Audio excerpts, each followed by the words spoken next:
नमस्कार, मैं veteran Praveen, border से लेकर पत्रकारिता तक न डरूंगा न झुकूंगा। मैं बोलूंगा देश के लिए, अपनों के लिए। आज हम बात करेंगे लद्दाख में उस दर्दनाक हादसे की जो न केवल लद्दाख की शांत भूमि को हिला गया बल्कि पूरे देश को एक गहरी सोच में डाल गया। हम बात करेंगे लद्दाख की वर्तमान स्थिति की, वहां के लोगों की वर्षों पुरानी समस्याओं की, और इस हादसे के पीछे कौन से कारण और कौन से अराजक तत्व जिम्मेदार हैं जो जानबूझकर इस तरह की हिंसा को बढ़ावा देते हैं। हम सरकार से सख्त अपील करते हैं कि इस घटना को सिर्फ एक मामूली मामला समझकर न टालें, बल्कि उन सभी अराजक तत्वों की पहचान कर जो देश के अंदर रहकर आग भड़काने की साजिश कर रहे हैं, उनके खिलाफ तत्काल और कठोर कार्रवाई की जाए और लद्दाख के लोगों को उनका हक दिया जाए, क्योंकि यह मामला केवल लद्दाख का नहीं है। ये देश की आंतरिक सुरक्षा, सीमाओं की स्थिरता और एकता से जुड़ा मामला है। नमस्कार। लद्दाख में जो हालिया घटनाएं हुई हैं वह सिर्फ एक सामान्य घटना नहीं है, ये एक चेतावनी है कि अगर हम अब भी लद्दाख को नजरअंदाज कर रहे हैं तो वहां की शांति और हमारी राष्ट्रीय सुरक्षा दोनों खतरे में आ सकती है। बहुत गंभीर सवाल है। सबसे पहले सरकार को यह भूलना नहीं चाहिए कि लद्दाख के लोग बहुत ही भावनात्मक, ईमानदार और संवेदनशील होते हैं। मैंने लद्दाख में 3 साल बिताए हैं। मेरा व्यक्तिगत अनुभव है कि वहां के लोग चोरी चकारी नहीं करते हैं, बहुत ही ईमानदार लोग होते हैं। आपका सामान जहां पड़ा हो वहां वैसे ही सुरक्षित रहता है। वो लड़ाई झगड़ा नहीं करते हैं। बहुत ही प्यारे, शांतप्रिय और सच्चे दिल के लोग होते हैं। लेह लद्दाख एक ऐसी जगह है जहां क्राइम ना के बराबर है। बहुत ही भोले भाले लोग हैं, शायद इसलिए लद्दाख को आज तक किसी ने गंभीरता से नहीं देखा। पहले लद्दाख जम्मू कश्मीर के साथ था, लेकिन सच्चाई यह है कि 1947 के बाद कोई भी नेता वहां गया हो, मैं ये नहीं कहता कि कोई नेता वहां जाता नहीं है, लेकिन वो जाता भी है तो विजिटर बन के। आज तक जो भी नेता गया है वो विजिटर बन के गया है, लेकिन उनकी समस्या, उनका हाल लेने आज तक कोई नहीं गया, ना ही कोई जाता है।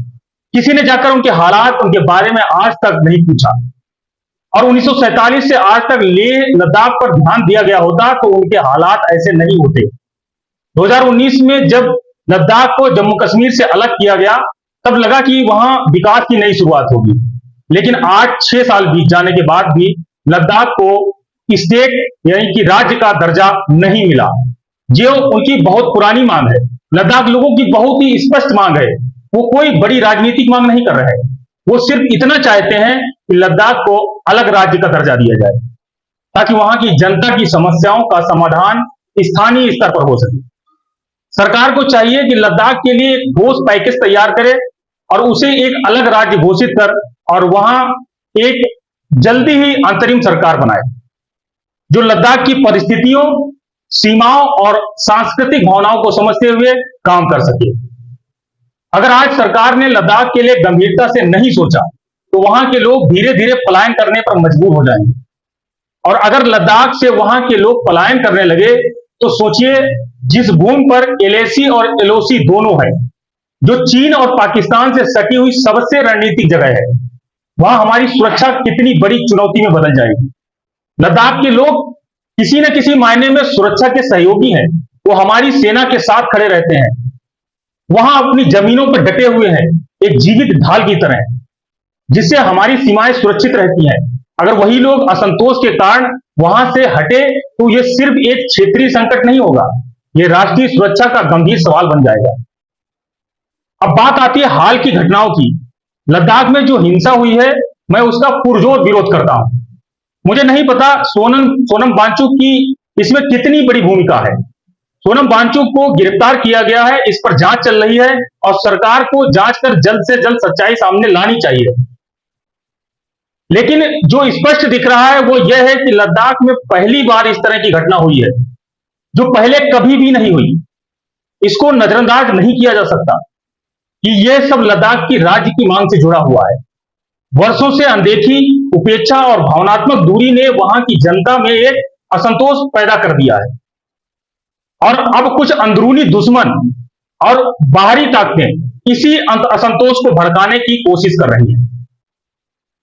अब बात कर लेते हैं उस खतरनाक ट्रेंड की जिसका आरोप सोनम वांगचुक और लेह के कांग्रेस के पार्षद पर लगा है। जो नेपाल, श्रीलंका और बांग्लादेश की हिंसा को साक्ष्य बनाकर वहां की जनता को भड़काने की कोशिश करते हैं और लेह लद्दाख को नेपाल जैसी आग में झोंकने की साजिश करते हैं। यह सिर्फ निंदनीय नहीं, यह शर्मनाक है और यह राष्ट्रद्रोह है। इस पर जांच चल रही है, लेकिन क्या हम अपने देश में बैठे बैठे किसी को भी यह अधिकार दे देंगे कि वो विदेशी हिंसा का उदाहरण देकर हमारी धरती पर वही आग लगाए? क्या हमारे देश के कानून इतने कमजोर हो गए हैं कि कोई भी उठे और सोशल मीडिया पर भड़काऊ भाषण देकर देश की एकता, अखंडता और शांति को तहस नहस करने लगे?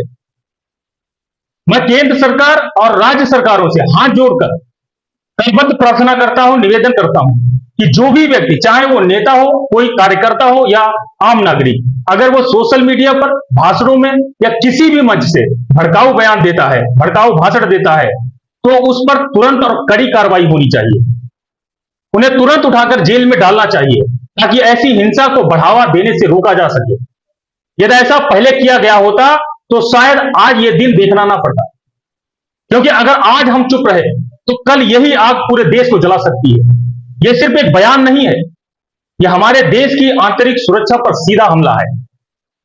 सरकार अगर इसे हल्के में ले रही है तो सरकार खुद अंधेरे में जी रही है। आज जरूरत है कि हर ऐसे तत्व को जो समाज में जहर घोल रहा है, कानून के शिकंजे में कसा जाए। यह कोई मजाक नहीं है, यह देश की अस्मिता का सवाल है और जो भारत की संप्रभुता और अखंडता पर चोट करेगा उसके खिलाफ सख्त से सख्त कार्रवाई जरूरी है। इस संदेश को सरकार तक पहुंचाना आपका काम है। चाहे कोई भी हो, बड़ा हो या छोटा हो, देश के खिलाफ भड़काने वालों को बख्शा न जाए। लद्दाख के लोगों के लिए, देश की सीमाओं के लिए और भारत की एकता के लिए सरकार को अब ठोस कदम उठाना ही होगा। जांच भी हो, कार्रवाई भी हो और लद्दाख को उसका हक भी मिले। मेरा स्पष्ट मानना है, स्पष्ट कहना है, लद्दाख को राज्य का दर्जा दिए बिना वहां की समस्याओं का समाधान संभव नहीं है और जब तक ऐसा नहीं होगा तब तक हमारे दुश्मन इसी असंतोष का फायदा उठाते रहेंगे। साथियों, आपका क्या मानना है? क्या लद्दाख को राज्य का दर्जा मिलना चाहिए? सोनम वांगचुक की गिरफ्तारी पर आप क्या कहेंगे? कमेंट में अपनी राय जरूर दें। मैं बोलूंगा देश के लिए, सच के लिए। जय हिंद, जय भारत। फिर मिलते हैं किसी नई रिपोर्टिंग के साथ।